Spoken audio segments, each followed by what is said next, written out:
Chers amis, c'est le grand jour tant attendu. C'est une fête du football africain avec la crème du football africain. Les CAF Awards. On va donner aujourd'hui le ballon d'or africain à Marrakech ce 11 décembre 2023 que vous pouvez d'ailleurs suivre en direct sur Afrique Sport. Entre Victor Osimhen, entre Mohamed Salah et entre Achraf Hakimi, qui sera ballon d'or africain? Vous donnez vos avis en commentaire. Bonjour à vous, chers amis téléspectateurs d'Afrique Sport. C'est un réel plaisir de vous retrouver dans votre revue de presse quotidienne. Comme d'habitude, que vous soyez au travail ou à la maison, vous restez avec nous pour ce tour de l'actualité sportive. Déjà, nous avons assisté à un week-end fou avec des rencontres extraordinaires avec la presse britannique que nous allons démarrer. La rencontre qui opposait Tottenham à Newcastle. Tottenham a carrément infligé, chers amis, une raclée à cette équipe de Newcastle sur un score de 4-1 avec un très grand match du milieu de terrain sénégalais, Pape Matar Sarr. Il a fait un match XXL avec cette équipe des Spurs de Tottenham. Richarlison et ses coéquipiers ont carrément enregistré une belle prestation. De l'autre côté, Manchester City qui a été mené au score à la 45e minute de jeu face à Luton, et c'est grâce à Bernardo Silva en deuxième période à la 62e minute de jeu qu'ils ont égalisé dans un match très difficile et un contexte très compliqué parce que Manchester City est dans une situation compliquée avec la blessure de Kevin De Bruyne, avec le départ de Gundogan qui n'a pas encore été remplacé, mais aussi par moments les contre-performances de ces joueurs. Grâce à Jack Grealish, Manchester City enregistre des 3 points et remporte une belle victoire qui permet à cette équipe des Sky Blues de Pep Guardiola maintenant de se maintenir toujours sur le toit du football anglais derrière Aston Villa. Manchester City occupe la 4e place de la Premier League avec 33 points. Et si vous regardez bien, c'est Liverpool qui est leader avec 37 points. Arsenal est derrière lui avec 36 points. Voici donc, chers amis, carrément cette équipe de Manchester City. Après cela, nous allons parler du côté de la France avec le quotidien, l'équipe Coup Mistral en Bretagne. Avec le quotidien, l'équipe qui revient donc sur cette rencontre qui opposait l'Olympique de Marseille à cette équipe de Lorient. Grâce à un Pierre-Emerick Aubameyang de ses grands jours, doublé qu'il a enregistré, 2 buts marqués, 4-2, cette équipe de Lorient n'a vu que du feu lors de la semaine de Ligue 1, lors du week-end de Ligue 1 avec un très grand Olympique de Marseille. Enfin, bon à l'export dans un match spectaculaire et décousu. Les Marseillais ont enchaîné une 3e victoire en championnat face à Lorient hier soir. La première la saison à l'extérieur. Ils reviennent dans la course à l'Europe dans un match débridé qu'il a terminé en infériorité numérique. L'OM a assommé Lorient en une mi-temps pour signer sa première victoire à l'extérieur et grimper à la 6e place, chers amis. Ensuite, nous allons parler du côté de la presse madrilène et de la presse catalane, la presse espagnole d'une manière générale, l'humiliation que Girona a infligée au FC Barcelone. Incroyable. Incroyable. Ici, Manda El Girona.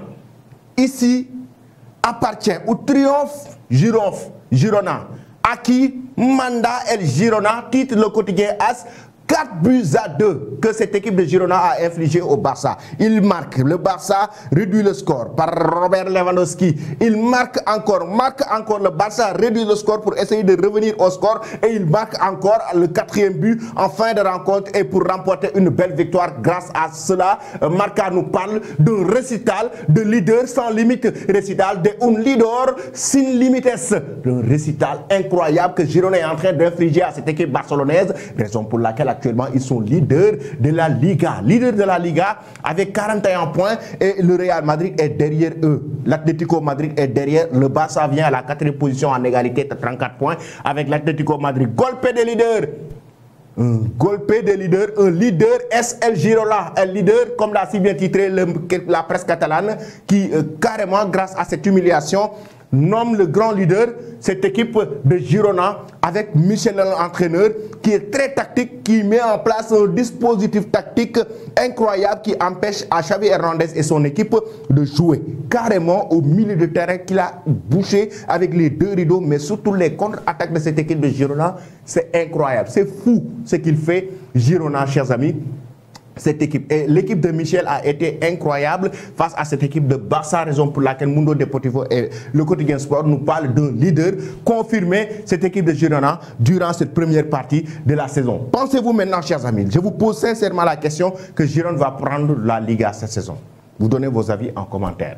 Ensuite, nous allons parler maintenant de la rencontre qui va opposer aujourd'hui le duel de Sadio Mané face à Habib Diallo. Ce sera Al Nassr qui va faire face à Al Shabab pour le carré. Ce sera une rencontre aussi qui sera attendue en King Cup.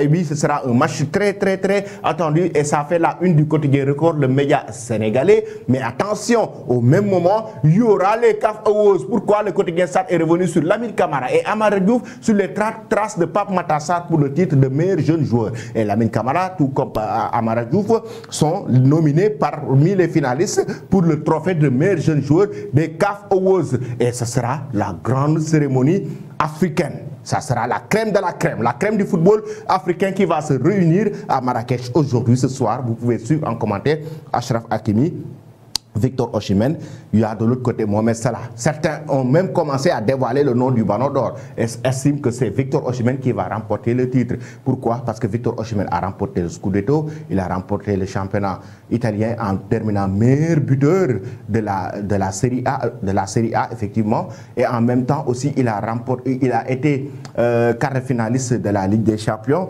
donc avec une très belle saison avec cette équipe de Napoli. De son côté, il y a Achraf Hakimi qui a enregistré une belle saison avec le Maroc. Pourquoi? Parce que certes, ils ont été éliminés prématurément en Ligue des Champions avec le PSG, mais qui a joué les demi-finales de la Coupe du Monde Qatar 2022. Il a fait une belle prestation, une belle année avec le Maroc qui s'est illustré à la Coupe du Monde Qatar 2022. Il y a Mohamed Salah aussi qui a fait certes une belle saison avec Liverpool, mais malheureusement, son équipe a complètement sombré du côté de l'Europa League. Mais Victor Osimhen est plébiscité pour remporter le Ballon d'Or africain. Selon vous, qui va le gagner ce trophée? Vous donnez vos avis en commentaire. Il y avait aussi hier déjà dans un premier temps la rencontre des légendes. La légende El Hadji Diouf et les légendes marocaines du football marocain, les anciens joueurs marocains face aux légendes CAF, les légendes El Hadji Diouf, Fadiga, il y avait des Pascal Fendounou, il y avait des Emmanuel Chi Adebayor. C'était des légendes CAF face aux légendes marocains qui jouaient un match